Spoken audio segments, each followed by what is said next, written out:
ফার্স্টের জন্য গরম গরম নিরামিষ ঘুগনি রেডি হয়ে গেছে।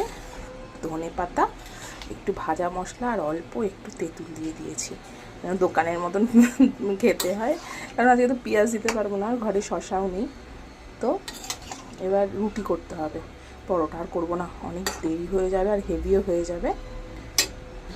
আটা মাখা আছে, রুটি করতে আর কতক্ষণ সময় লাগবে।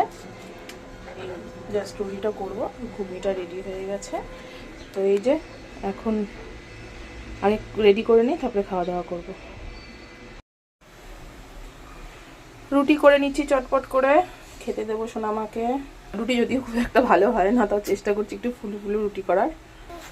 যে লাস্ট হয়ে গেলে সোনামা আর আমি গরম গরম রুটি আর ঘুগনি খাবো আজকে। আমার হাজব্যান্ড ভাত খেয়ে অফিস বেরিয়ে গেছে। এই যে এবার রেডি করে নিচ্ছি ঘুগনিটা। নিরামিষ ঘুগনি, কিন্তু আশা করি ভালোই হবে খেতে। একটু শশা থাকলে ভালো হতো, শশা নেই ঘরে একদমই। রেডি করে নিয়েছি, সোনামা আর আমি একসঙ্গে খেয়ে নেবো। মাম্মা চলে এসো। তুমি কি করছো, হোমওয়ার্ক? চলে এসো চলে এসো।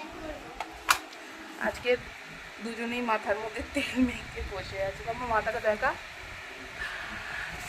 চলো খেয়ে নি, টাটা।